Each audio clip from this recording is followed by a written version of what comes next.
Good evening, and welcome to the Putnam Valley Board of Education business meeting of January 18th, 2018, only a short week from the last time we were here with you. Can you please stand and join me as we salute our flag? I pledge allegiance to the flag of the United States of America and to the republic for which it stands, one nation, under God, indivisible, with liberty and justice for all.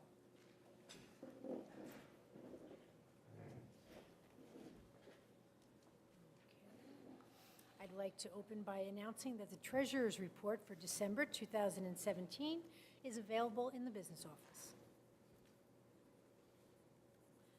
And we will move right into the first of our budget presentations. Dr. Wills? Yes, we'll first have the elementary school budget. Ms. Podesta. The elementary school budget will be first with Ms. Podesta, Ms. Podesta is the principal of Putnam Valley Elementary School.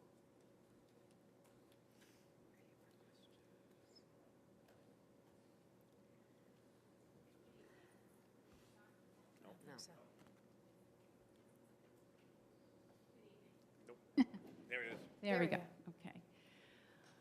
All right, so we're looking forward to next year as we start to plan for the budget, and as always, building a foundation for the future, especially for the students of Putnam Valley. Our goals for this year, some of them continue, of course, to continue student progress in all academic areas, reading and writing, math, science, and social studies, providing appropriate support and enrichment for all students according to their specific learning needs, increased and improved use of data and teacher collaboration in order to design individualized instruction. And I will say that we have become more adept and skilled at using our data efficiently at the elementary school and looking very closely at the whole child. Support of the character education and diversity program. This year, bringing in the Yale ruler model, introducing it to the staff, studying emotional intelligence, and looking forward to the progress we'll make with that with our whole district. Further development with our makerspace and technology with Google training and more, and school-wide sustainability theme, including our new outdoor classroom and stone walkway. And there's just a picture. There's a whole class that came to the principal's office. I think they were delivering pumpkin bread, but they wanted their picture, all in the principal's office at the same time. All right, so if we look at our elementary school enrollment overview for this year, this current year, we'll compare last school year to now. Our kindergarten, we went down 10 students, so we have 91 kindergartners this year. Our first grade, down 27 because our first grade was the large class that is currently in second grade. So we have 98 first graders. We have 127 second graders, and the asterisk is there because that is our large group that we have the 6 general ed sections of. So that increased by 20. Our third grade class is at 105, so that's 11 fewer than our third grade classes last year. And then fourth grade, last year we had a large class of 132 students that are now in fifth grade. So we have 118 fourth graders this year, which is 14 less. So in total, we've gone, from 581 to 539 in a year, and that's mainly because that fourth grade class was a large one, and we didn't have as many kindergartners come in. So the change is 42 less. We have 5 sections of every grade level with the exception of second grade with 6 sections. And of course, we have our New Horizons classes for K2 and 3-4. Our current class sizes are nice sizes all around. You can see in kindergarten, 17 and 18, first grade, 18 to 20, grade 2, even with 6 sections, all over 20, grade 3, 20 to 22, and grade 4, 22 to 24. They were a little more even, but sometimes you have a child move in or out, and so they don't all have the same. Our self-contained classes, our K2 has 8 students, and our Achieve 3-4 has 4 students. looking at the projections for 2018-2019 school year, the one question that we always have at this time of year is our incoming kindergarten class. If you ask who I call the experts, the lady in our front office, we are right now where we usually are. We have about 37 to 40 students signing up for registration at this point. By the time registration comes in March, we usually have around 80. We're not there yet, but we're not usually there yet. What the big question is the live birth data for this incoming group. So there is a possibility we may only need 4 sections of kindergarten next year, and we are aware of that. We just don't know for sure yet. So we'll see how many kindergartners come our way from now all the way through the summer. Our first grade looks like we'll have 5 sections of about 18 students. Second grade, 5 sections of about 19 students. Our larger group moving into grade 3 remains strong, 6 sections at 21 students each approximately, and grade 4, 5 sections of about 22 students. For upcoming staff changes, we know of 1 general education teacher planning on retirement. We are watching our incoming kindergarten enrollment. That's our question right now. And of course, just noting again that the 6 sections of grade 2 will move to 6 sections of grade 3. As far as our PVEF staffing, you know that at every grade level, we have 5, with the exception of the one group with 6 general ed classes and general ed teachers, and then a special ed teacher at every grade level in the collaborative class. I think at some point you'll hear from Ms. Doherty that depending on kindergarten enrollment and in our special ed class, could that special ed position be modified a bit to be split between 2 grade levels? We just don't know yet. It's too early to tell. We have our additional special ed teachers in our Achieve and New Horizons, so that's 4 teachers. Our math AIS teacher, we have 2 reading AIS teachers. We are fortunate enough to have a full-time ENL teacher, and her schedule is packed. We have 2 school psychologists, 2.49 speech teachers, a behaviorist, part-time, full-time nurse who keeps busy, and our specialists, of course, art, gym, technology, and music. And then, of course, we have, beyond that, our district allows for an ELA coordinator and math instructional specialists, .1 or .2 positions, which are proving to be very valuable to our staff. I also put up there professional development sessions. We do class demos where teachers can watch each other, data analysis meetings with our grade levels, assessment formation based on our student needs, working with sample questions and state-released questions and question stems and strategies. These have all been an area of focus for us for several years now. We are really professional in our protocols and how we look at student work together, and I commend our staff for the progress we've made in this area as a professional staff. No change in our specialists, so it's the same as what we presented last year, 1.8 PE, 0.8 art, and that art teacher also works in AIS 0.2 of her day, 0.8 technology, and 0.8 music, with that full-time music teacher also doing 0.2 band in a day. There's a little phys ed. I don't know if any of you have seen the cardio drumming going on in gym class, but this is really well liked by the students, and here are some adults trying it. It's a great workout to music. And of course, our continued goals and visions. We had another wonderful, successful kinder camp, so we'd look forward to that in August 2018. A maker club. We have our Kids of Character Club, and in the spring, we'll have a Young Explorers Club for the first time. We are always looking at our environmental curriculum, and we had a flourishing garden in the spring, our outdoor natures classroom, technology integration throughout every classroom with a focus on Google and all that we're learning with that. And I do thank Jen Kronk for all she's done for our staff, for the professional development she's offered, and improved student performance in all academic areas, including support for students and, of course, enrichment as well. And there's our maker space, working on some bridge building there. Here's our whole school sing-along at the holiday time. Our entire student body can fit, by sitting on the floor into our auditorium, and we all come together for big community building. This was a nice holiday event filled with spirit. And of course, celebrating diversity in all that we do. So that's our budget presentation for the upcoming year. Does anybody have any questions? I Yes. just have one question. You mentioned that the ENL person's schedule is packed. Do you foresee a need for additional resources there for the new language?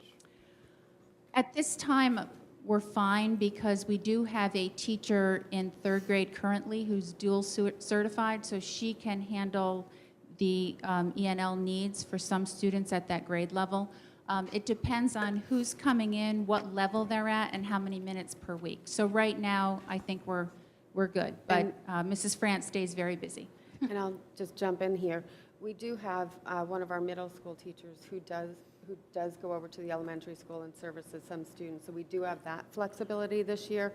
If that changes with the middle school numbers next year, it could certainly impact our numbers at the Just elementary like to school. keep an eye on that. We will because keep it's a close important that eye we on get it. them ramped up as quickly as possible, right? Yes, and our registrar is well aware of our concerns and alerts us every time somebody enters who may have an ENL need. And I think it's important to note, and thank you for mentioning that, but in kindergarten and first grade, we do have high ENL numbers. So you see this change in the community and in our school. But I think as a district, we do extremely well to meeting our regulations. Am I misremembering? Didn't we add another .2 to that position? That's the middle Coordinator school in the middle. teacher coming down. We also have a wonderful staff of teaching assistants, and we even met today to try to see where we can consolidate times. It's tricky because we have student needs in the building, but we try to manage them, and my assistant principal, Jeanette Mistretta, works very hard at putting the big puzzle together to make it as efficient as can be. Ms. Podesta, so since we have one retirement, is it possible that we will simply not have to hire if we don't need a fifth kindergarten section? I think that's very likely. And that's going to be, the cutoff is going to be around 80 students? Or where would we move down to a fourth set? What would be the number that we choose to move down to four sections? Approximately. I would probably come to the board and ask that All right, question, all you know. right, never mind. if- Don't want to put you on the For spot. kindergarten, But it you feels don't like want to. kindergarten, you Yeah, want you it never to want to be- see kindergarten Right. classes over 20, I'm sure, you okay. know. And I think the issue of having more ENL students in our classes does play a part. It's a factor in thinking about class size. Sure.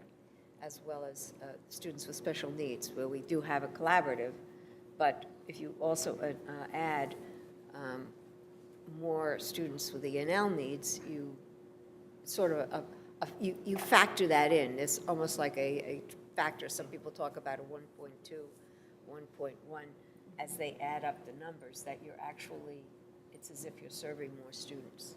So we would have to think about who the students are we're serving. Look at the number of our and look kids at in that. collaborative, if it's a low number. Yes, yes. We So will have it's- more information after the second week of March. Yeah. And not to dwell on the ENL number, but is that .2 reflective in your budget or in Travis's budget? No, it's Because in you the- show 1. Is he going to show that .2? No, he wouldn't. It would have to be, but we don't know that we would need that additional .2 next year. Yeah, the middle school ENL teacher doesn't get an additional. She comes down within her schedule. Part of her schedule. Gotcha. It's Okay. not an .2 is additional the- .2, but it's an 0.2 is the additional .2 coordinator. here at that school. Okay. It's not an additional .2 to the, To her salary, but it's an additional .2 in a position. yes. I think it's actually like a .1, but, or a little .1.5, .15, but it is definitely tight. Yes. going So into next But year. again, a lot depends on how the How numbers it are. works. Because there may be some students coming from 4th grade to 5th grade, and then the students going from 8th grade to 9th grade. So that's why you Correct. have to look at it as it, And some unfolds. advance, and so their required minutes decrease per Decrease, week, too. exactly. yes. And we are correct. So very it's generous in our complicated minutes. with that, with the Well, minutes. we're not generous. No, we're meeting the We're meeting the regulations, right. regulations, Yeah. yeah. We're actually just absolutely. meeting the Just Part meeting them. 154 regulations, which are very, very stringent, and actually dictate the number of minutes based on the proficiency of the student in their language. And there are different levels, and we are, we do our best to comply as appropriately with the requirements, which are needed if we're going to do the best we can to ensure these students are proficient as they move up into the other grades. So we do have a wonderful department right now for our E&L. Yes, and it involves both push-in and pull-out instruction. Anything else? I mean, we should mention today's potluck that we just went to. I mean, I was going to mention it in my report, but I think we could talk about it. Just say that tonight there was a potluck dinner for students, for the students with ENL needs, and they were encouraged also to go to They the went, yeah. A families lot of them were were there at the concert. encouraged to go to the band concert, and it was specifically held this evening, and the ENL teachers planned that, and it was very well attended. There was a lot of, they brought different foods, and there was very good spirit, and they got to meet some of the administrators who were there. The administrators were there, and there was a sense of welcome, and then going to the concert afterward. Nice, very nice. Okay, well, thank you. Thanks, Margaret.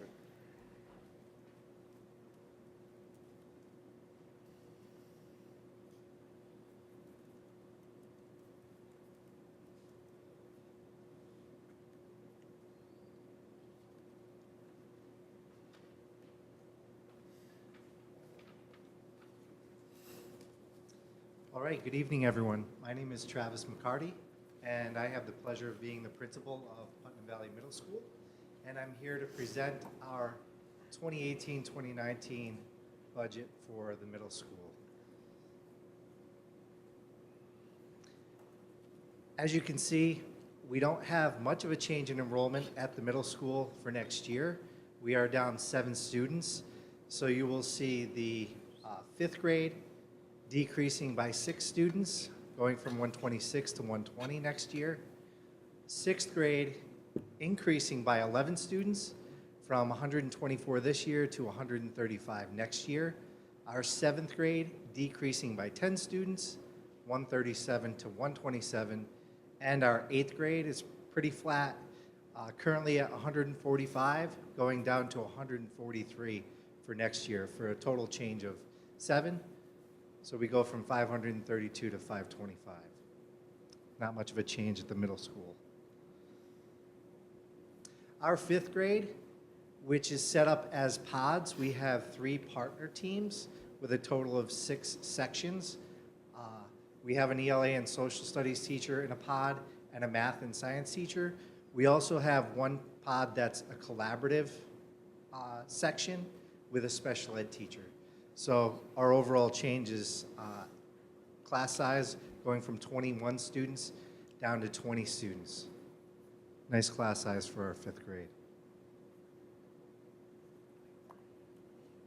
Our Encore program, which you're going to see in our 5th grade, does not reflect much change. We have band and chorus, and this year we're on an A through D day schedule rather than our A-B schedule. So we have band and chorus, we have physical education, and then 5 encore offerings. The addition for next year is going to be sustainability, and you will see that general music has been, I guess, taken away. But please keep in mind that all of our students have the option of taking band or chorus, and some students take both. So we do offer that. So the change is sustainability, and it goes along with our district theme of building relationships and being sustainable. So it should be a pretty neat Encore offering for next year. And we have a comfortable class size at our Encores being 24 students. And with us having 5 Encore offerings, it actually gives our Encore teachers more time with these students as they rotate throughout the school year. Can I interrupt, since we're right here? Sure. Are they, every student gets all 5? So it's about 8 weeks at a time? That or is so? correct. Okay. Every student gets all 5 Encores. And I'll speak more to the Encores as we In the move other along, grades. but you're going to see some change in our Encores next year. And we kind of look at it as more student choice. So That's why I asked. we're giving student input this year. And I actually asked staff for their input. And then we're going to send out a Google form, and we're going to vote on what Encore students may be most interested in for next year. So in our 6th grade program, you're going to see that we are a departmentalized model. I know we've talked last year a little bit about moving to pods. I don't think we're ready just yet, but you will see the class size is up a little bit from this year. So we have 5 sections. We have an ELA teacher, math teacher, reading, science, and social studies. So we have 5 sections. This year's class size is about 25. Next year would increase to around 27. I didn't put an asterisk on it, but we are watching that class size. We have very strong content specialist teachers in the 6th grade. And by adding another teacher and converting to pods, I don't think we're there yet. And if we do increase in numbers, we will divide up the classes and we'll lower class size. So we are watching that 27 for next year. And I have consulted and received feedback from the 6th grade team as well. Our Encore program, you'll see every student gets band and chorus or both. We have physical education, and here our Encore offerings are changing a little bit. We have art, digital citizenship, family and consumer sciences, which has been a great hit this year in our 7th grade, health and technology. So we see the addition of the family and consumer science for our 6th graders for next year. 5 sections, 27 students. Again, by keeping it at 5 sections, our students get a longer length of time in these Encore classes. Some things that happen over the winter months is when we have snow days, it actually cuts down on the contact time, and some teachers see students around 30 days or less, which makes it difficult for them to have a great program through our Encores. 7th grade, you're going to see with ELA, I have a little bit of an asterisk here, which means redistributed, because our ELA numbers with our 2 teachers would be pretty low in the teens. So by giving a 1.6, we increased class size from 17, or roughly 18, to around 22. So we increased class size a little bit, and we redistributed some of our teachers to have impacts in other areas.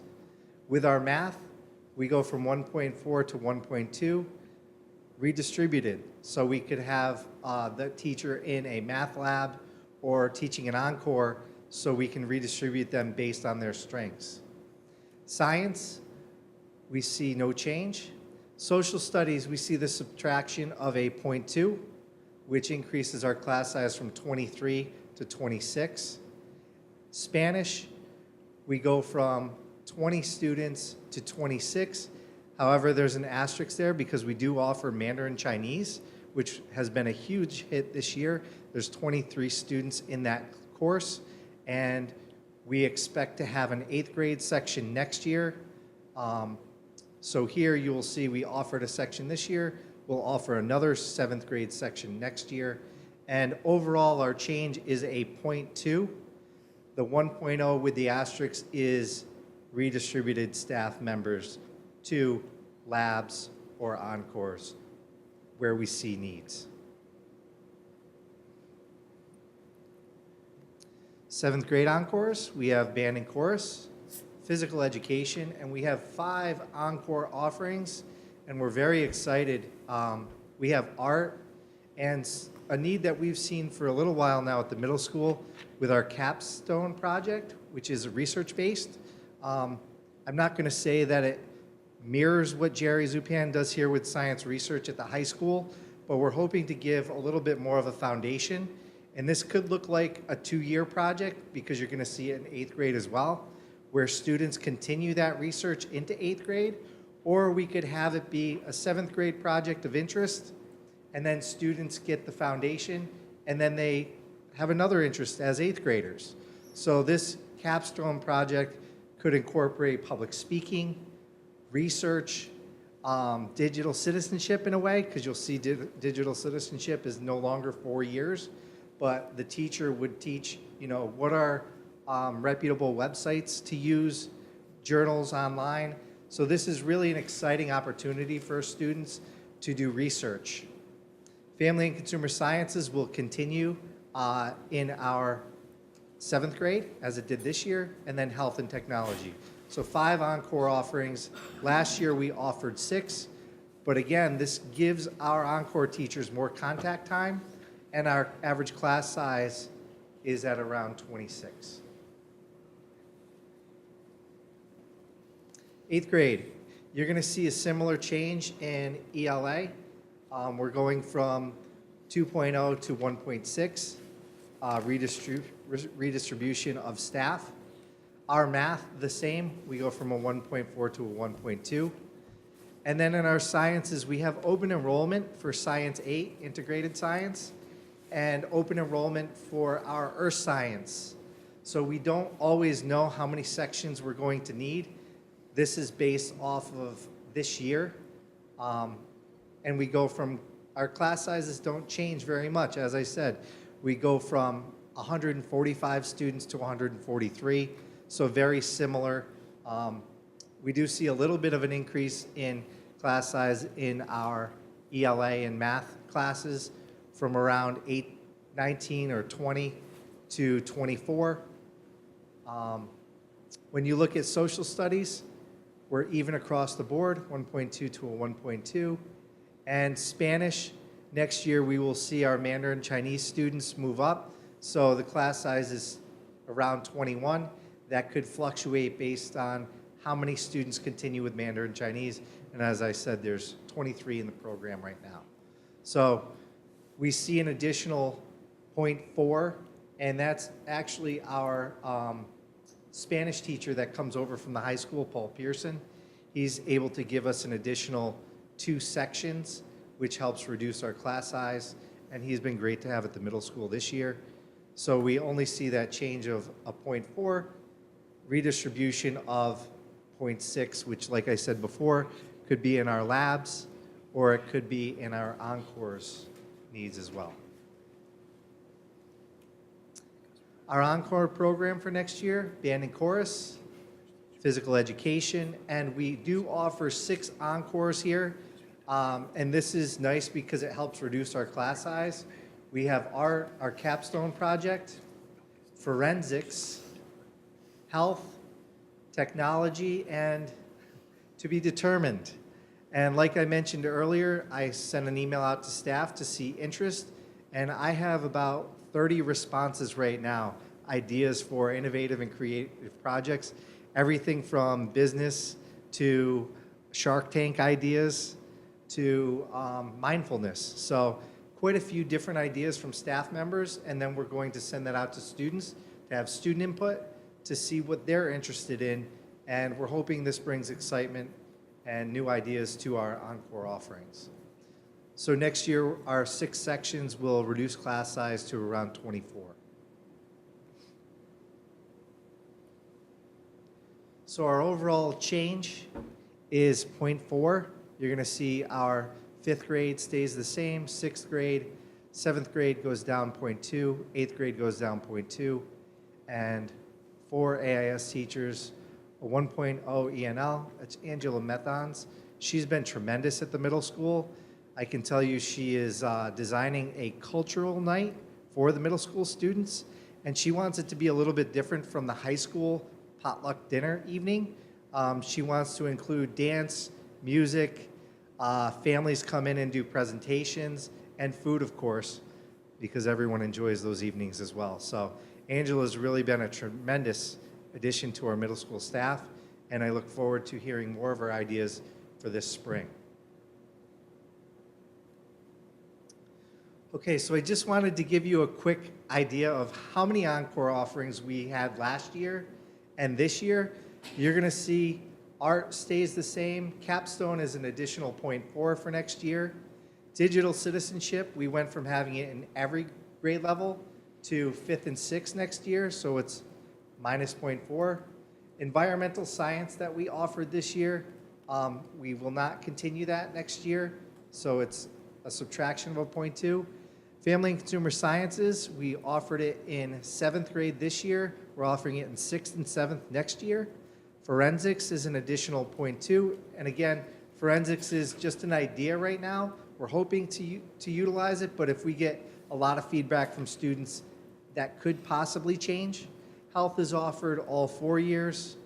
Journalism, we offered it for 1 grade level this year. We're going down a 0.2 there. Music, band, and chorus, you're going to notice it's a minus 0.6. That is for general music. General music was offered in 5th, 6th, and 7th grade, in addition to band and chorus. So we're changing that up a little bit to give students other opportunities. And again, some students can take band and chorus. So we do have a 3.0 in that area. PE, a 2.0. Sustainability would be 0.2. Technology, offered all 4 years as a 0.8. And then our to be determined based on ideas from staff and students. So in all, we're going down a 0.2. So in 7th grade, we're going from 6 sections to 5 sections. And again, we've had positive feedback from Encore teachers saying they want more contact time with their students. Administration and support staff. We do have a principal, thank goodness. We have an assistant principal. Nicole Mangieri has been phenomenal this year. She's been a great addition to our staff. She has tremendous ideas, and I look forward to continuing to hear what we have to offer. We do have 2 12-month secretarial staff members. You'll see we're working on an additional 10-month office assistant, which was greatly needed in our main office to help with attendance and the main entrance. We have a social worker. We have 1 guidance counselor, our school nurse, who's tremendous, teacher aide, and our part-time cafeteria monitors, 6.0. So an overall change of 1.0.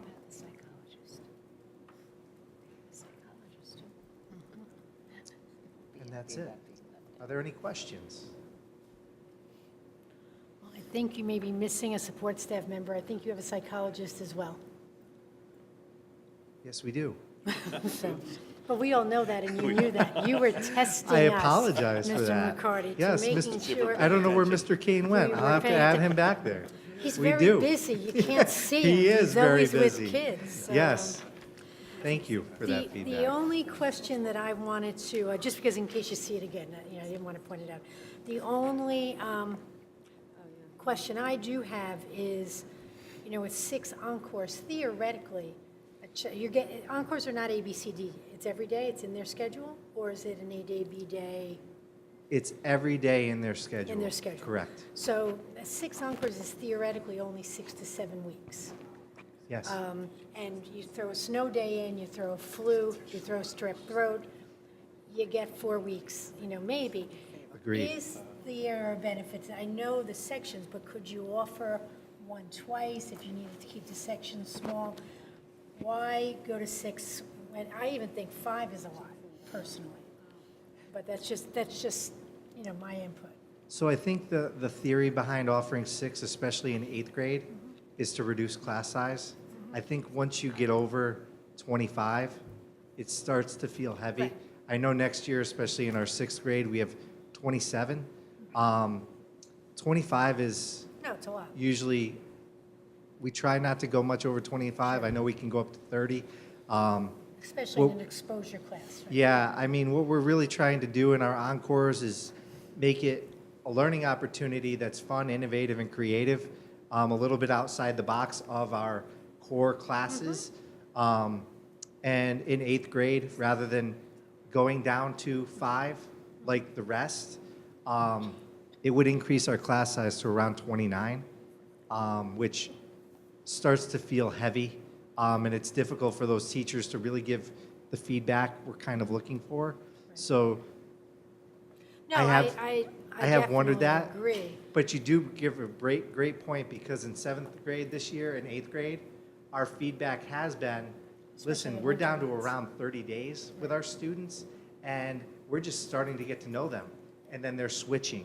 So that's really part of the thought process with going down to 5 in, well, 5th Yeah, and the 6th, grades, right. we've been at 5, but 7th down to 5, and then next year, based on numbers, it looks like we're going back down to 5. And I do love the Encores. I think the research, one of my, I've said at these meetings more often than not, the feedback I get from college students in the past is they get to college and research scares them.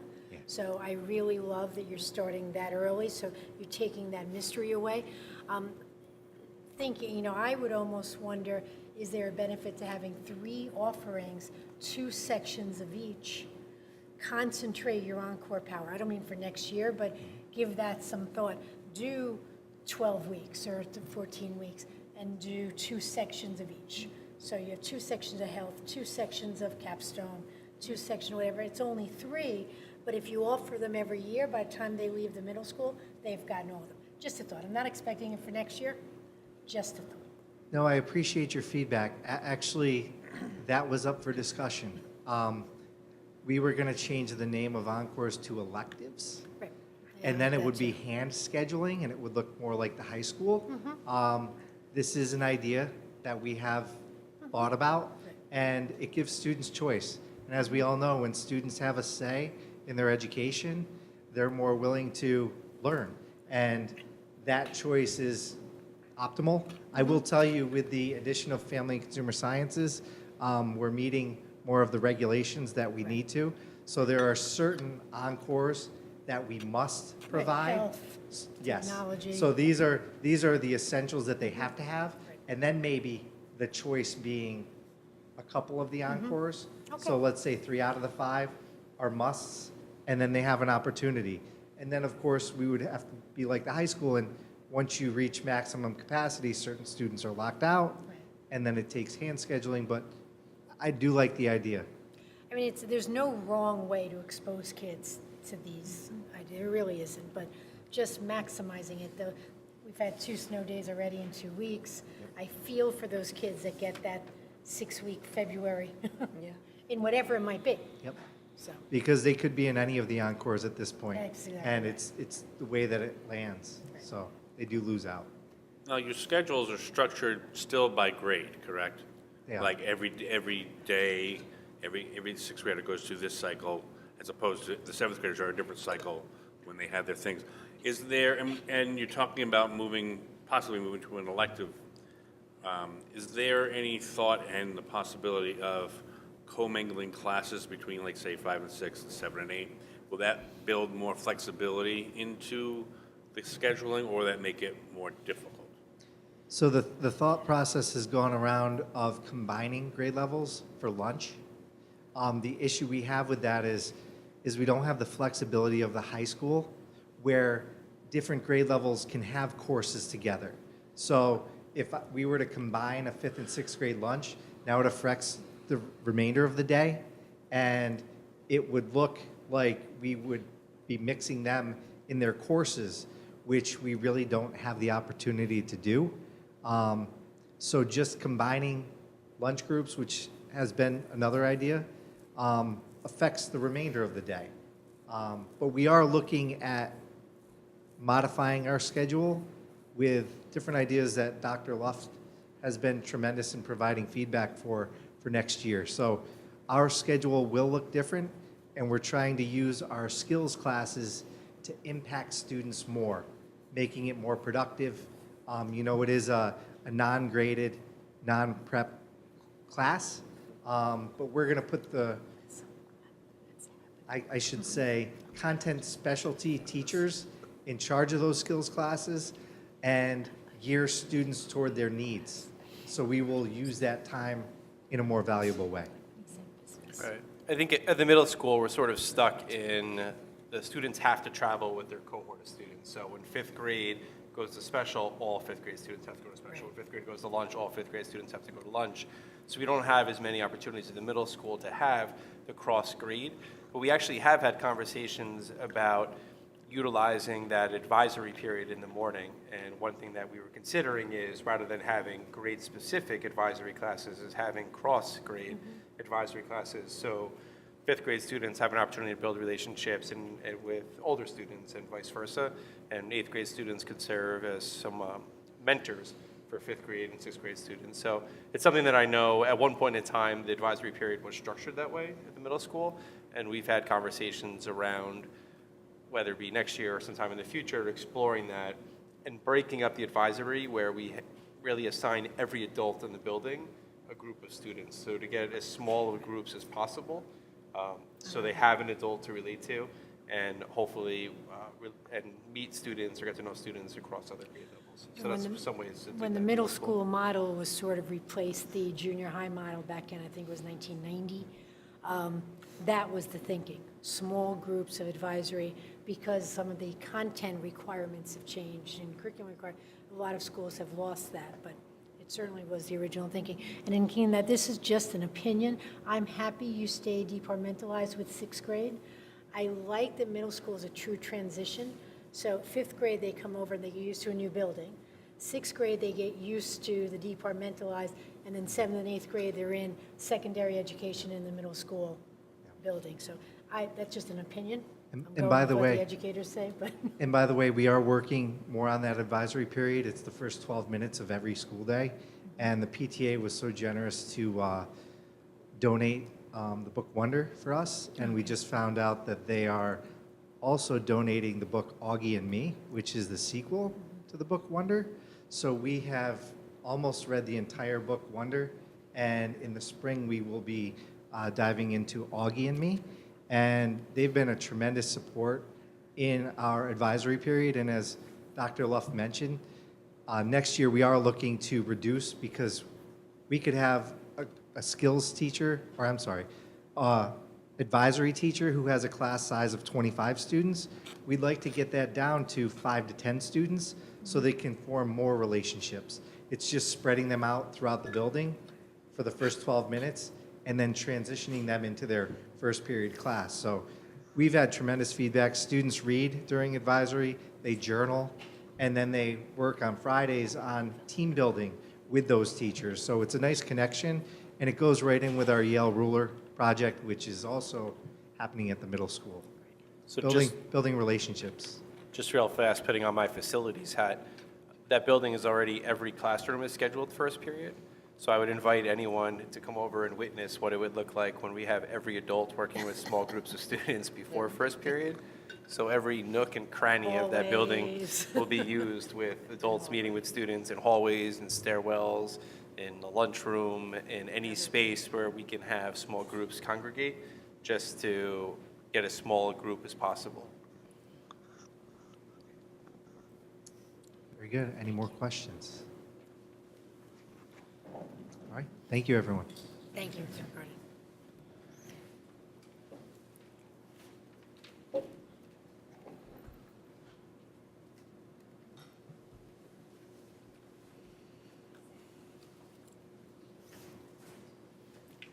Alrighty. Good evening. So I'm going to be obviously presenting budget information after all of the principals and departments have presented theirs. But tonight I want to just mention something. I know, Dr. Wells, last week you gave our initiatives for next year, and I wasn't present at the meeting, but I wanted to talk about, as part of the the voters' ballot this year, we're going to have a bus proposition, and this will help us, to stay within our tax cap from year to year by smoothing out our debt if we have the need to have replacement vehicles for our fleet that currently exists. So right now, the district owns 3 large buses, 12 vans, and 2 SUVs. And with a value, a brand-new replacement value would be around $1.3 million. Historically, the district has had their voters vote in favor of a proposition to allow the purchase of buses through this proposition process. So the replacement plan, what it does is it ensures the safety and integrity of the fleet that we currently have so that we can do replacements and be able to purchase them over the years as needed. So the proposition puts an amount of money on the table, but we don't actually borrow the whole amount. It's only there to say that when we need to replace a bus in lieu of repairing it, because at a certain point, buses become, cost prohibitive to repair. And we've had to replace them. And putting a full cost of a bus in a budget every year outright is, it takes away from what we're able to do for programs and whatnot. So smoothing that cost over a 5-year period, which we've done in the past, is truly the way to do it. And what we would do is budget annually only for the outstanding principal and interest that we have, and pay those off in that manner. So what we want to do is put a proposition on the ballot in May to approve this purchasing plan, to have a bus replacement plan in this manner. So, I just wanted to make that announcement, so when we're going forward and we're looking at the budget from year to year, this is something that we don't have to worry about, having that intense cost for every year. And to have this proposition in place, I believe is the way that we should go. And you'll see that on the ballot. Does anybody have any questions about that? Just my question would be, what if we have a 5-year plan with a certain amount of money and we don't need to replace the buses? So it's not a 5-year plan. It's a proposition that would have an amount in it, and I'm suggesting 1.3 million because that is the amount of money it would cost to replace every bus that we have. It lasts until that money runs out. In other words, the first year we may not need any of it. The second year we may need to replace a van. A van costs $65,000. We take $65,000, borrow it, pay back the principal and interest over 5 years. That $65,000 comes off of the 1.3 million, and then we still have that remaining amount to use for as long as we need it until we've used the 1.3 million. It may take 10 years to use that much money.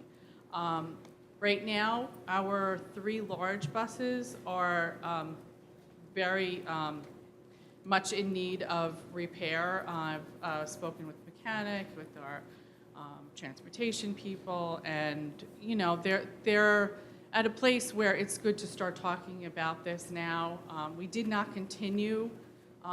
There were some transitions in the staff and myself and leaders before me, so we didn't continue with the proposition that we had. Once it ended, we didn't renew it. So I'd like to just renew that and going forward. And that proposition, the last one was $900,000. Obviously, costs have increased, needs have increased, and so I'm looking at that amount right now of 1.3. We haven't made a final decision as a group what that number will be, but I would think it's somewhere in that ballpark. But Jill, we should be able to predict how long it's going to last based on the mileage of the vehicles. Right. And their average lifespan, right? Yeah, that's correct. Okay. And it would not by itself necessitate an increase to the taxpayer per se. It would just be part of the budgeting decision. We still have to come under the tax cap, and we would just be incorporating that into our numbers in Right. terms of Right now, planning our what we've budget. been doing over the last few years is as we've needed vehicles, we've just been putting the full amount of the cost Right, of the okay. vehicle in the budget. So like I said, it's taking away from Right. other things rather than smoothing out the cost of that over the 5 years, which is to me, a more, economical thing to do. I mean, I agree this makes perfect financial sense. I just think we have to be cognizant of making sure that the message gets out there, the appropriate message, Yeah. that we're not asking you to vote so we can buy all new buses. Right, no. We're just simply asking for permission to bank this money to be used to replace part of the fleet as needed. And it's a very different conversation if they think we're just buying all new buses or sort of just making Right. financial sense. I That's just think right. we have to make sure that we control that message and the correct message gets out there. We don't want to rile up people to come out and vote no for that proposition when it's attached to the school You bond know, votes. I agree, and considering that we have the later start and that we're actually leasing gonna some think, buses, oh, that they will yeah, think we're buying them. that, So I right. think we have to be very Right, it's a just careful financially how we explain it. responsible decision in order to go forward with Right. financial, with budgeting and in a more responsible way, so that This we're is- not having to replace and spend, $200,000 on buses in 1 year, and then that means and- we have to take away from something else that we're going to be doing. Right, so And- it really, instead of impacting the budget and the tax rate, what we're doing is spreading all of this out through a purchase agreement. So that we can plan. We can right. plan more evenly and have payments that way. We'll You'll be hear hearing more from about you it a as we great go deal. Right, exactly. Yeah, think about how I'm to sorry? clarify that. I was just about to say, we'll be hearing more about this as you Absolutely. present. At I'm the same just time bringing you it up said tonight. It's something And everybody's that, homework is to figure out how to present that Present. clearly as a, Well, And we have and, to you know, when- separate it from the later start Right. piece. There That's- is, there has been already, I've heard a great deal of feedback about the later start time. There are a lot of people that are very happy about it. They are not happy about the increased costs in busing. They like that their kids will be on the buses less. I mean, there's always positives and negatives to everything. but we don't want this to be another negative. No, but we also, I want everybody, it's our opinion that the transportation cost is a program cost. We are programmatically making a decision that the later start time is better for our children, educationally and programmatically. We're going to balance that with making other decisions. So maybe there are some things we don't do that we may want on our wish list, but because this we've is made this a exactly, priority. this is exactly the reason to do something like this, because now that we have to spend that much more on, on transportation itself to do the later start, this is something that we can help to smooth out our cost and spending going forward for our own fleet, and we need to keep our own fleet for the transportation purposes that we use it for our special ed students, for our Out of district. BOCES programs, for our after-school programs, for athletic programs. We still have the need to have our own buses on site.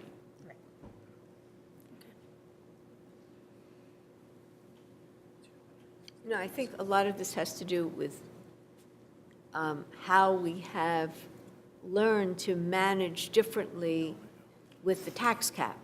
We have to manage things in a different way. It's not a linear process of just purchasing. It's thinking about how we stay within that cap, manage fiscally in order to do that so that we are not impacting the tax, the taxes of the residents. So it is a different way of thinking about budgets. Okay. Moving on to reports. I would Sarah? like to start by congratulating the girls basketball team on their fantastic record, 8-1. Most recently, they won the Yorktown tournament over Clarkstown North, 47-23. A special congratulations to Dora Rippon, who was given the award of All-Tournament. On a similar note, I would like to congratulate the cheer team for taking first place at the county center last Thursday, as well as second place in the grand champion round. Awesome work.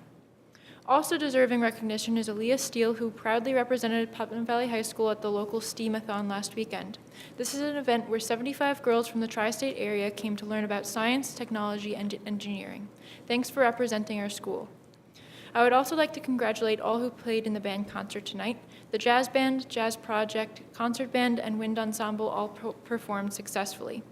The bands featured creative and experimental pieces, including one performed in complete darkness.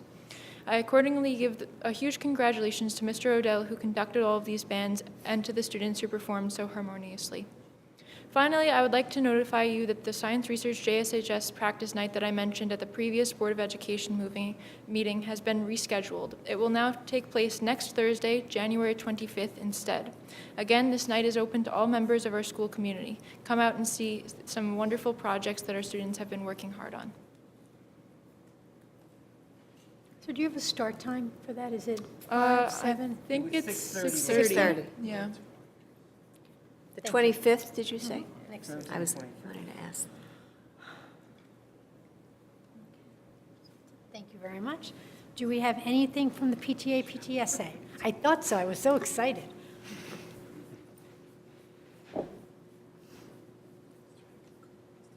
Hi, good evening. My name is Christina Casey. I'm middle school teacher liaison and a corresponding secretary for the PTA. The PTA is hosting the Middle School Student of the Month breakfast tomorrow morning. Congratulations to all the recipients. We look forward to celebrating with you and your families. The fourth grade Spirit Committee meeting that was scheduled yesterday evening was canceled due to the snow day. The new date is now Wednesday, January 31st. We invite all of our second grade families to our second grade level event, Bingo for Books and a book swap, tomorrow evening, Friday, January 17th at 7:00 p.m. at the elementary school. Cost is $10 per family. Snacks will be provided. Bring a book or several that can find a new home with another family. Our first grade level event, Pajamas and Lego Party, is rescheduled for Friday, February 2nd at 7:00 at the elementary school. The original date was canceled due to inclement weather. We invite all first grade families to join us and come dressed in your coziest pajamas. Cost is $10 per family. Snacks and drinks will be provided. If you've already purchased your tickets to the original date in December, your tickets will automatically roll over to the new date. The elementary school yearbooks are now on sale. Flyers were sent home with students and will be posted to our website and Facebook page. To order, go to yearbookordercenter.com. Our order number is 18004. Order by April 16th to get the best price. Booster ads are also available for purchase and must be placed by Friday, March 30th. As Mr. McCarty mentioned, the PTA will be purchasing a copy of Augie and Me for every student and staff member at the middle school to support their One School, One Book initiative during home base. We are thrilled to encourage and foster our students' love for reading. To purchase tickets or volunteer to any of the events mentioned tonight, or to volunteer for upcoming events, please sign up through your PTA account at www.putnamvalleypta.org or email us at info@putnamvalleypta.org. And like our Facebook page for more information and upcoming events. Thank you. Thank you very much. Okay, moving on to the superintendent report. Yes, I think it was interesting, just a few moments ago, we talked about the later start. And, one of the times that I really feel the problem with the early start is when we have snow day issues, because it is so difficult to estimate when we can indeed come to school and have it a safe arrival, particularly at the high school. So, this morning, normally you think, well, that's fine, we're going, there's no snow, but there was ice this morning, and, we had our salt out there and all that, but when it's very, very cold, salt is not very effective. So, some of us were talking about the fact that in some states, it's not salt they use, it's sand and dirt, because that actually works. I was used to that in Maine for 25 years. And, when you have the really, really cold weather, so when it's dark, and I spoke to Ms. Intrieri this morning, it's dark when you come in, and you really don't have a good sense of what the weather is. And I think having a later start will be helpful, too, for students coming, getting on a bus in the very early morning versus trying to come have an hour more sleep and come at a reasonable time. This is really a health and safety matter, as we've discussed it. There's a lot to it. It's quite complex, and it affects their educational progress. And with the later start, you can actually probably have fewer 3-hour delays. Yes. And go down to I'm 1 or 2-hour delays. Glad you mentioned that, because that's the other piece. When I'm on the telephone with my colleagues, other superintendents, they're able to do the same kind of thing with the 2-hour delay that we have to take 3 hours out of our school day. So I think these are all important issues, and when you look at the financial, impact of that, I think that's something to think about as well, losing the actual educational time with the teachers. So I think those are all kinds of things that we can use as we try to describe to the public why we are so much advocating for that change. I wanted to recognize Mike Lee, who is our CIO, our Chief Information Officer and Technology Guru here in the district. He is going to be a featured performer at the Buffalo Philharmonic Orchestra. So I think that's wonderful. And, you know, it's so interesting to see how minds of mathematicians and technology, folks meld with music. One of our students, Jasper Katzban, who we heard this evening playing so magnificently on the flute, is also a very, very talented mathematician and technology specialist. So it's very interesting to see how our minds work and how things come together. So we're very proud of Mike. I wanted to show everyone this poster we received from BOCES. They made a poster at BOCES through their creative department as a gift to each school district. And I thought this was a very creative one. Notice the blue stripes on the side for the tiger. So we'll have this in our district office for now, but we think the design is really nice and something we can use in other places as well. And I wanted to thank BOCES for that. And we should always remember that that design was donated by Regina Gelfer for us. Regina? Gelfer. Okay, so that's something very special that we can show. I also wanted to mention in this report, and I'll defer to Maureen, to our district clerk, to talk about the board seats. We will have 2 open board seats that will be voted on by the public at the May election. They're for 2 3-year terms, July 1st, 2018 through June 30th, 2021. Anyone can contact me to pick up a petition to run for the board. You need 25 signatures, and I have packets ready in the office now. So you can just give us a call at 845-528-8143. I'd be more than happy to get you a packet. Thank you. And Maureen, is there a time frame they have to pick up the packet They by? have to be back to me by 5 p.m. on Monday, April 16th. Thank you, Maureen.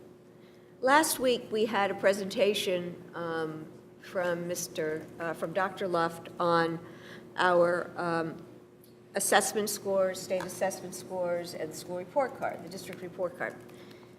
We also had a listening hour that evening, and we were asked by a real estate agent about certain ratings on I think it's the niche website, but it's connected to Zillow. Greatschools.org. Great Schools, and it's connected to Zillow. And the real estate agent was quite concerned about our rating for our elementary and middle school, whereas our high school had a very high rating. And we met with the real estate agent in our office, and we explained why these scores are low, and they have to do with the opt-outs on the exams. And she was very concerned that everyone in the community understands the impact of the opt-outs on actual home buying in our community, and on questions that people ask about that.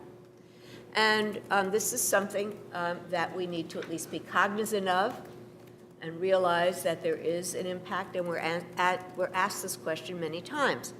So I received another call from a real estate agent today, and we're going to, in fact, meet. We're going to get a group of the real estate agents together and have a presentation. But I asked Dr. Luft to show the I think there are 2 slides that provide, even with our statistician here to question our validity, Dr. Cohn, but they do provide some insights into what we are trying to say about the ratings, because certainly our school district and our elementary school and middle school provide an outstanding education, and we are very confident that if we had the full participation with effort, and I think this is the other issue that came up, is that students always should be trying their best at everything they do, and we owe it to our students to help them learn to persevere and to take on things that may be more challenging. So this is something that I know I wanted to make sure our community realized, and taking a look at the, these two slides, again, may give us, again, an opportunity to ponder this matter. Dr. Luft, if you would. Sure. I should start by noting on the exception to your rule about the mathematically inclined being musically talented. Which don't you have, Jeremy? Not the case here. I'm even worse, Jeremy. I'm only allowed to clap once because the second one's off beat. So this will be our take two at the sides. I believe that we had problems with our international feed last board meeting anyway, so this may be the first time some of our viewing audience sees these slides.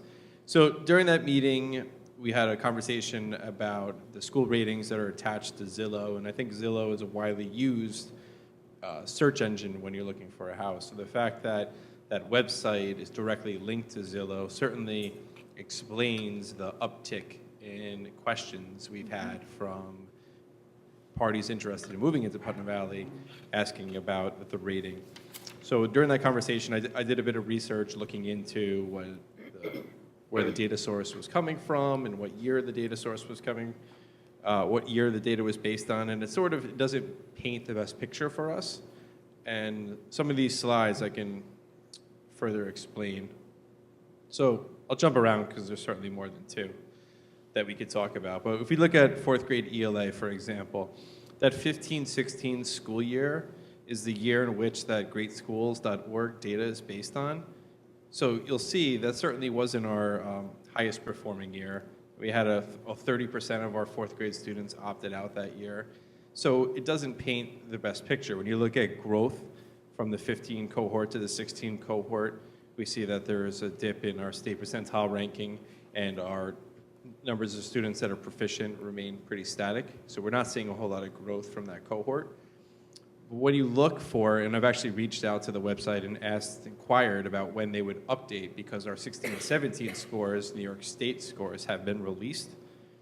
So we're anxious to see our 16 and 17 scores updated on that website and to see, you see the amount of growth that occurs between 16 and 17, that we think our rating will greatly improve.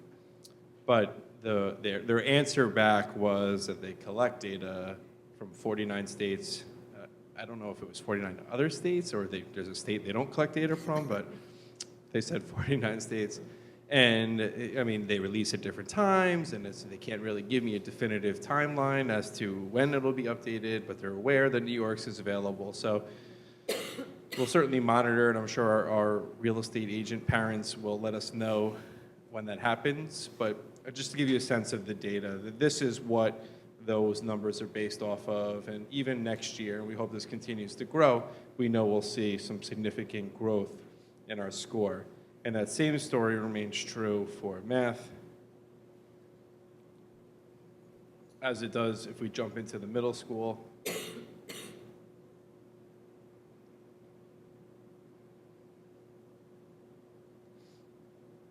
We'll continue to see this trend of 16-17 not being our greatest year in terms of performance, with a large number of opt-outs, but in almost every case, 16-17 school year, we see positive growth. So we're anxious to see those numbers updated. There's a reason why our high school is a 9. We believe our other buildings should be at least a 9 as well, and we hope that our growth is represented on that website to paint an accurate picture of the school district here in Putnam Valley, and that we welcome new residents, especially those with kids to come to our schools, to consider moving here. So that's really what our hope is. We went in much more in depth with the real estate agents to talk about where we are and where we're going. And I think they have a better picture and they have a better explanation for families when they're asked the question, but there's no way for us to prevent numerous or unknown number of individuals who may consider looking at a house in Putnam Valley, see that rating, and just simply move on. So that's what we're dealing with. Dr. Lifton, I can't recall if you did it last year, but I know, last week, but I know that some of our presentations have compared us with neighboring districts, both in Putnam County as well as in Westchester County. And we're all experiencing the same thing, the high number of opt-outs. So the reality is if somebody is looking geographically, they're going to see this kind of trend across districts. I mean, in fact, we were actually moving up in the numbers in That's right, we have. Putnam County in particular. And we have, based on this current report card that we have. And that is what we could see, that more of our students were in fact sitting for the tests. And in fact, the tests have changed greatly. The state has modified. So yes, the concerns of parents with the original ways that the test was created, that was something we actually understood. But right now, and we could argue for, actually, that there were concerns, but there have been changes that have taken into account the concerns. So, for example, the tests are only 2 days instead of 3. You know, we have many more release. We have as much time as they need on the tests. Students have as much time as they need, and the tests are released. Most of the questions are released, so we have them. We understand what we are asking our students to do. We can teach them those skills, and the skills are valid. The students are learning how to make claims, how to argue, how to you know, present and persuade in positive ways. There's a lot of very creative material out there that we're using that actually gets kids involved in a variety of scenarios and simulations. It's interesting work. It's good work. And we would like to have our school's profile be more in line with who we are. And that's, you know, I think we're starting to see that at the elementary level. We had a greater participation, and the results were as we would expect them to be. So I do want to raise this because we've been asked to present to these real estate agents. I've met with parents who are coming to the district to talk about what we offer. And once they're visiting, once they come and they visit our schools, they're thrilled. They are very happy with our schools. But we want them to see us in that light. And I just want to jump in a little bit, because if you look at our special education test scores, a lot of our special students with disabilities sat for the exams. We have about 13% of special education students that are classified in this district.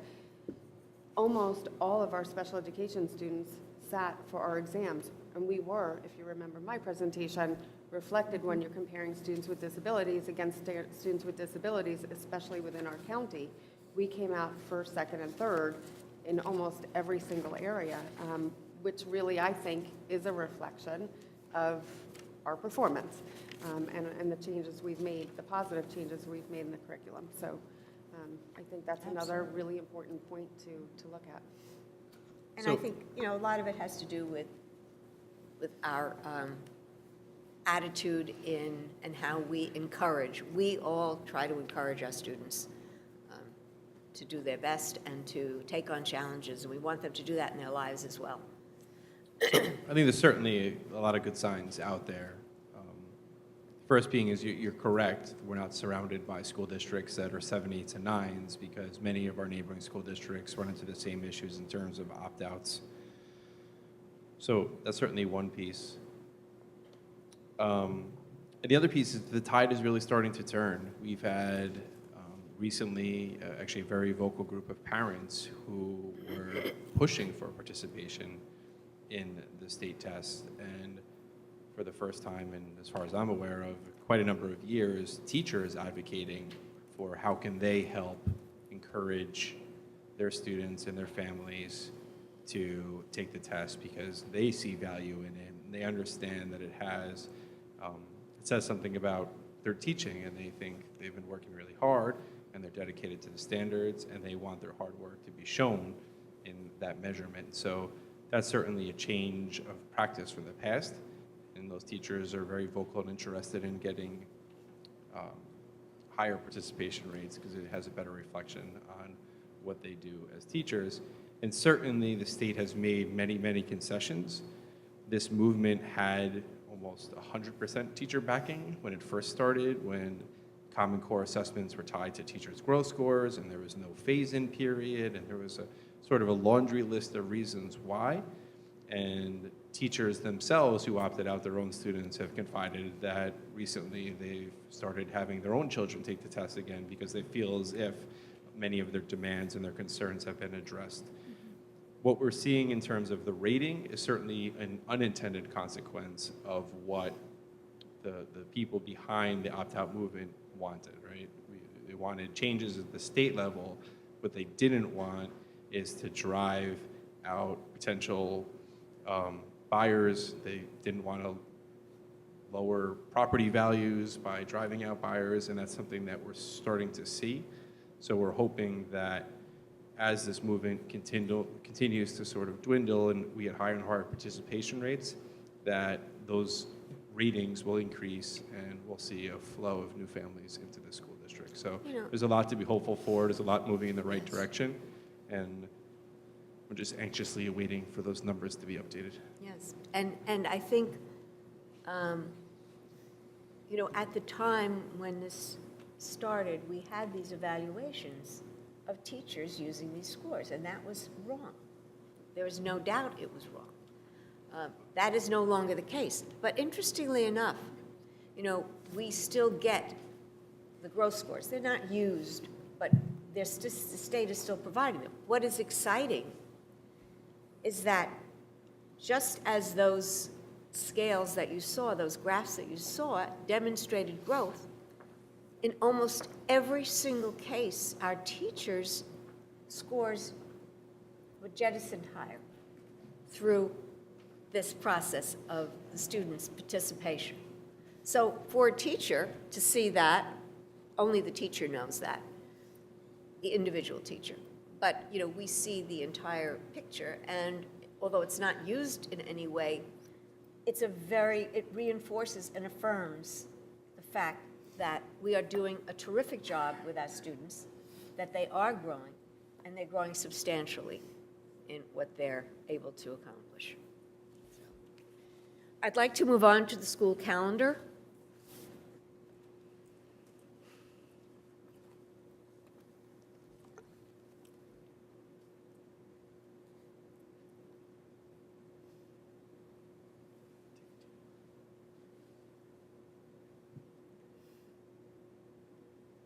There was some confusion this year about our school calendar. Originally, the end date was earlier. I think it was the 23rd or something like that. 21st. Was that right? Yep. Yeah. 21st. And then the state changed the rating day to the 26th of June, which is a Wednesday. And one of the questions we'll have, one of the things we'll be looking at will be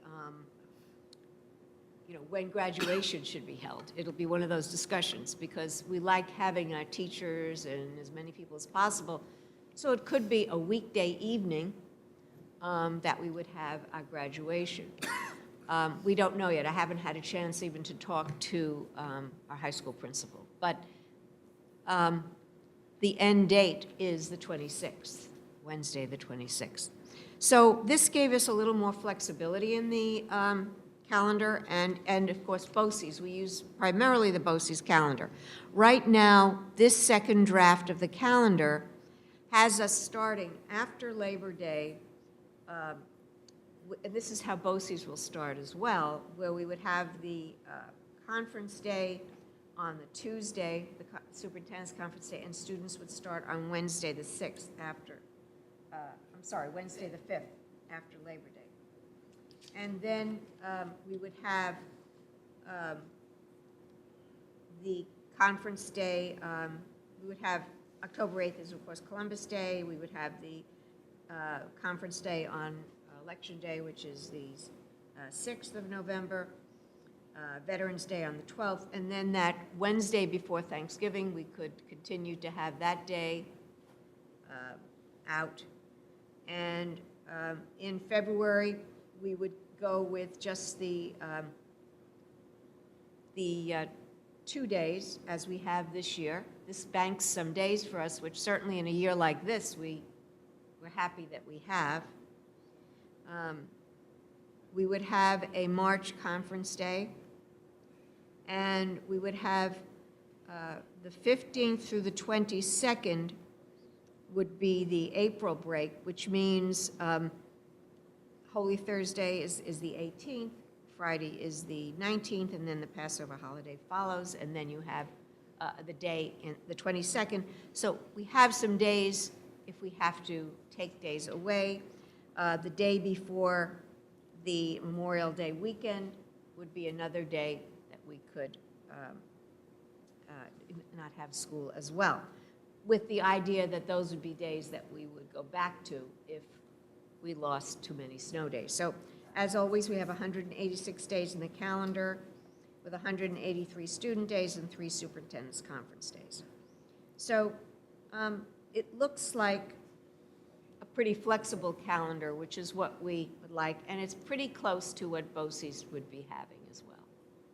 So I'll have this as a draft tonight, and then we want to meet with the association. We got an okay on it informally, but we do want to have a regular consulting meeting. And then we could have a vote at the next meeting. I've already received calls from people wanting to know when we're starting school next year. So, Well, and I know, Ms. Doherty, don't you need to know for IEPs, annual reviews will be coming up in mid-February, March, so we need to have those dates We'll be as starting soon as possible. mid-February, Right. late February. So will we have this as a presentation on the discussion for next meeting? Yes, To we then could- adopt? I think it would be the adopting at the next meeting. Okay. Yeah. So if you have any questions, if anyone has questions, please let me know. The only thought I had was looking at how early Thanksgiving is this year. I mean, was this early this last year. The Wednesday before, and I know a lot of people do enjoy that. I do not think that that's a BOCES day, I'm not sure. But I know a lot of people do enjoy that. But I'm wondering, just as many people don't love the Tuesday, the coming back on the 2nd after the long break, tacking on a day so the kids would come back the Thursday and Friday, January 3rd and 4th instead of the 2nd, because if you look, there's long stretches in November to December, and then again in December and January and February, and into March, which is cold and flu season. So it's just a thought I had. I work in a district that doesn't have that Wednesday off, so. I'm not sure if BOCES is going to have that Wednesday or not.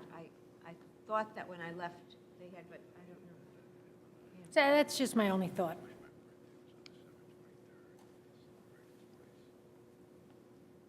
The concept of the 2-hour conference?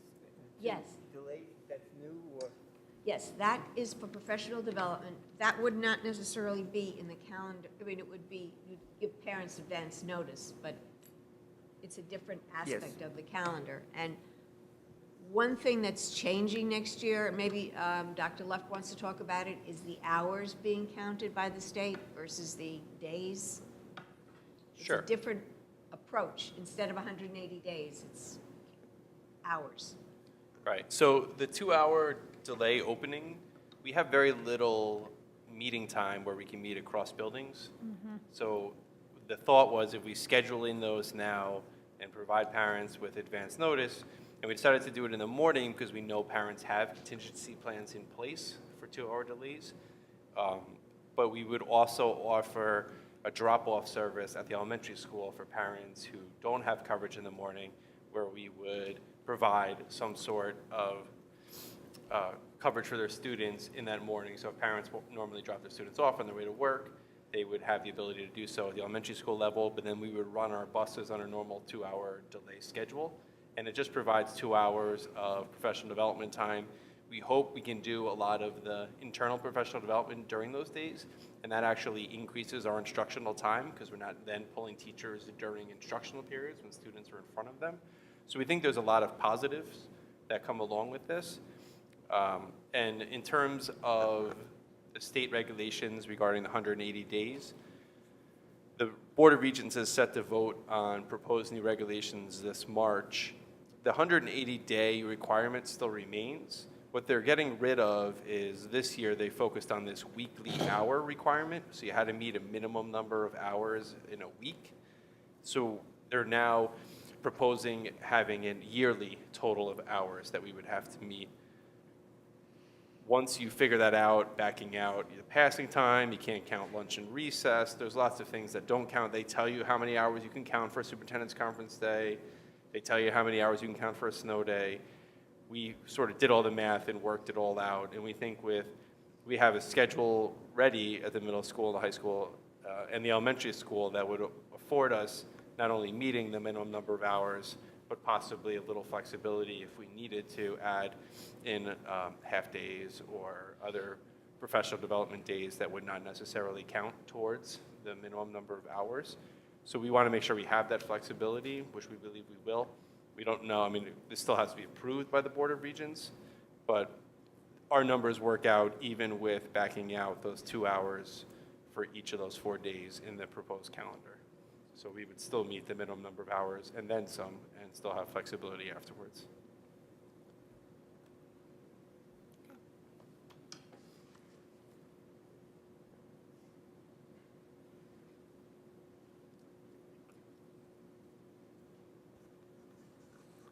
Okey-dokey. So at this point, I would like to open it up to, actually, Dr. Love, do you have, you're not listed here. Do you have a report? Okay. I would like to open it up to public contribution or public comment on any of the listed agenda items. Then moving along to new business, if we can start, Ms. Farrar with, oh, come on in. I'm sorry, I didn't see you stand up. It's awfully dark.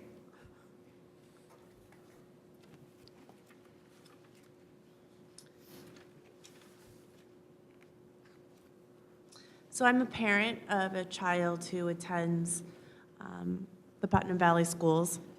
I actually have two. One is a preschool student and one is an elementary school Would you mind children. introducing yourself? Would My that name be is okay? Mary Ann Gribben. Okay. And what I wanted to bring up tonight was the great schools rating and my concerns with that. So my husband attended the superintendent's listening hour last week and brought to him, Dr. Will's attention, his concern with rigor and student progress. So I went online to look at greatschools.org, and I noticed that it wasn't necessarily the test scores, but it was student progress in the elementary school that really brought down the scores. That was exactly the concern that my husband had brought to Dr. Will's attention last week as well. I have also brought my concern to my students' teachers' attention, and I've also brought it to the principal's attention.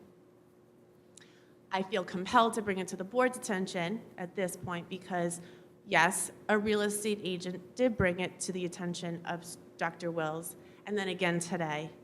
But a parent also made a report and a concern.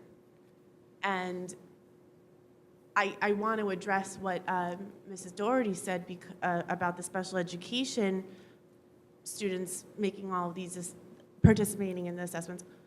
I think that the work that this school district does with special education students is amazing. It's above and beyond. And I think every family that I have ever come across has said the same thing, that the work that this school district does with special education students is tremendous.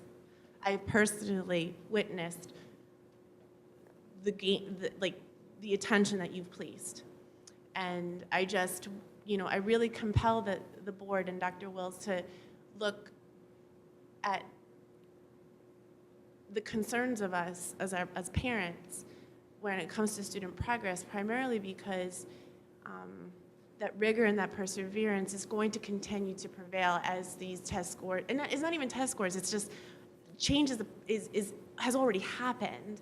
And we're going to see that the learning, and I know that you know this, but my research has shown that our student body is going to become independent learners, and that teachers are going to become the facilitators. And my hope is that we are moving in that direction as a school district. And there was something else I wanted to say. I apologize, it is late, but I compel you to look beyond just the opt-out as the rationale, and really truly look at the rigor and the push in the elementary school. And I do really appreciate all the work that you guys do with special education students. It really makes a huge impact on the independence, on economic well-being, and our families, including myself. So thank you very much for listening to what I had to say. And also, I'm sorry, before I go, the 2-hour delay opening is very difficult for working parents. I already pay for before and after school for my son, and he's there from 8 until 6, he'll tell you himself. And it kills me that I even have to do that, but I am a working parent. So I just wanted to, comment on that second agenda item. I don't know. Thank you very, very much.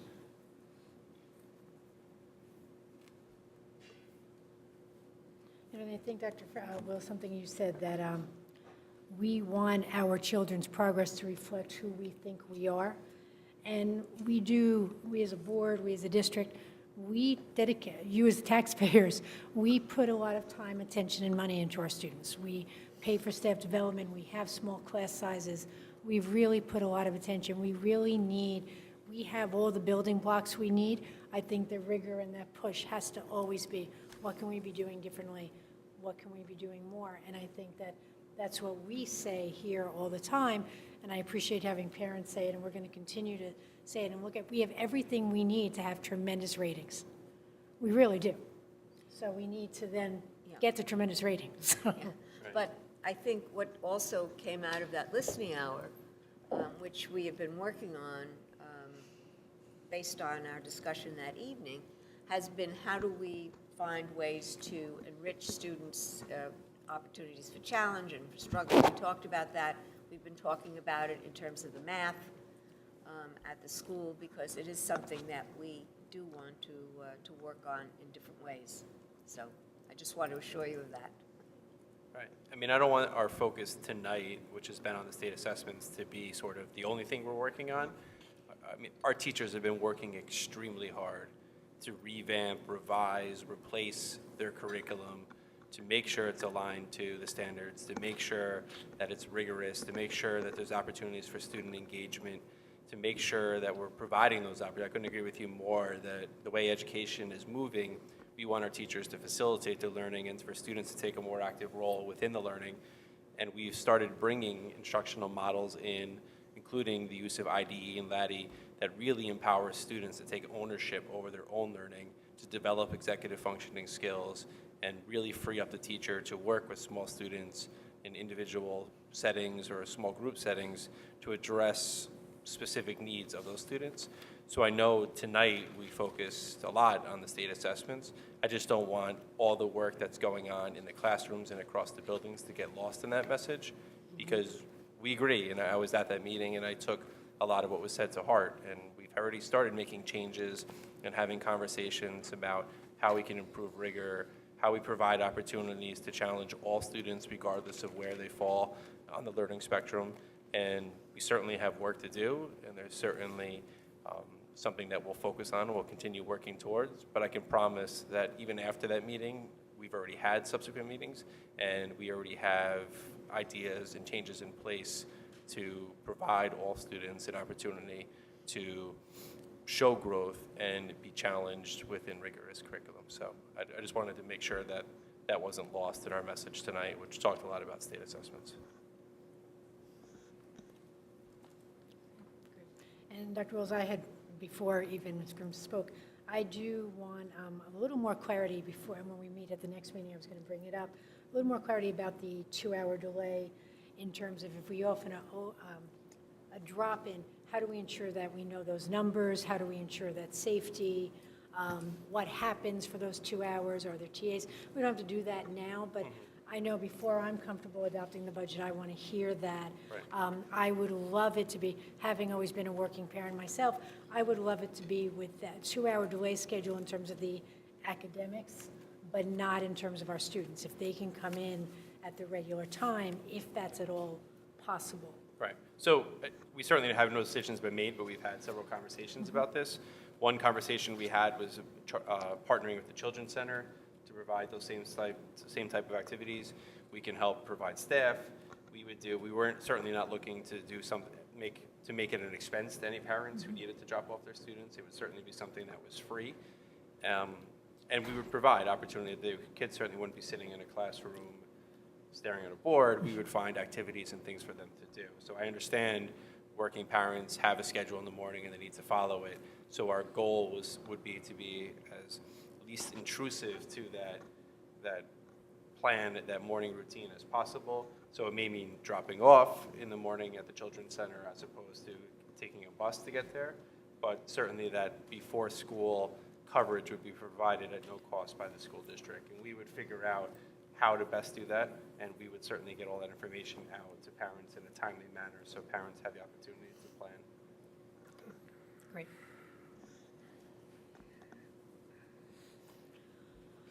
Okay, is there any other, it really is, I can't see, it's very dark back. Is there anything else from, on the current agenda items from the public? There is another time for public contribution later, so we will now move into, thank you. We will now move into new business. And Ms. Farr, if you can start us with number 1. Whereas the education law provides that the tax collector shall be relieved of responsibility for the uncollected portion of the tax list when a complete list of the delinquent tax items have been certified to the Board of Education, and since the collector has affixed an affidavit to such statement and has filed a statement accounting for the handling of the tax warrant, therefore be it resolved that the board accepts the report of the tax collector as per document number 10718, attached to the agenda and official minutes of this meeting, and having determined that the collector has accounted for the full amount of the tax warrant, direct that the lists of the delinquent tax items with the addition, the 2% penalty be certified to the office of the county treasurer and/or other enforcement officer. It is further directed that the tax warrant, tax roll, and the tax collector's copies of the tax receipts be placed on file. Second. Questions or comments? All in favor? Aye. Aye. Number 2.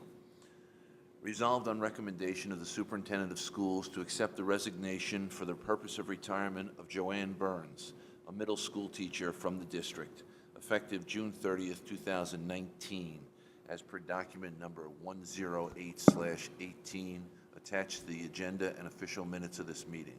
Second. Questions or comments? It just should be noted that this is not for this coming year, but for the following year, 2019. So the teacher will, Ms. Burns will be teaching another year, and this is true for the other. And I understand there's 3 of these, and I think we all can comment on the service of the teachers that are listed below, and there will be many opportunities to do so. We dedicate each year a board meeting just to specifically celebrate the retirement. So I didn't want the names to pass without commenting, but congratulations to those people. All in favor? Aye. Aye. Number 3. With regret. Resolved on recommendation of the Superintendent of Schools to accept the resignation for purposes of retirement of Jerry Carlin, a middle school teacher from the district, effective June 30, 2019, as per document number 109/18, attached to the agenda and official minutes of this meeting. Second. Questions or comments? All in favor? Aye. Number 4. Resolved on recommendation of Superintendent of Schools to accept the resignation for the purpose of retirement of Flora Racanelli, a middle school teacher from the district, effective June 30th, 2019, as per document 110/18, attached to the agenda and official minutes of this meeting. Second. Questions or comments? Again, all in favor? Aye. Aye. almost feel compelled to talk about everybody, but we will do that at another time. Number 5. Resolved on the recommendation of the superintendent of schools to authorize the execution and delivery of a lease purchase agreement for the purpose of financing capital improvements in connection with an energy performance contract as with document number 11118 attached to the agenda and official minutes of this meeting. Second. Questions or comments? This is an agreement with Con Edison, Consolidated Edison. All in favor? Aye. Moving on to the consent agenda.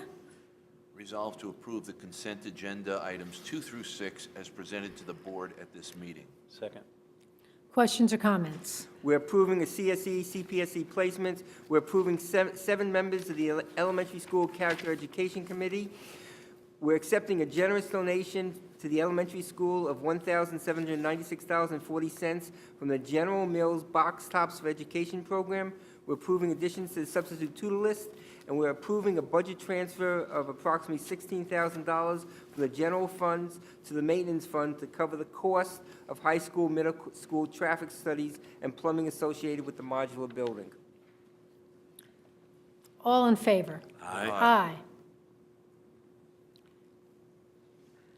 Okay, moving on to public contribution on any topic. All right. I'd like now to make resolution to convene an executive session for 2 matters of the employment history of 2 particular persons, and I would like to add 1 matter of collective negotiations pursuant to Article 14 of the Civil Service Law, the Taylor Law, after which time no further business will be conducted. Second. All in favor? Aye. Aye. Good night, everyone.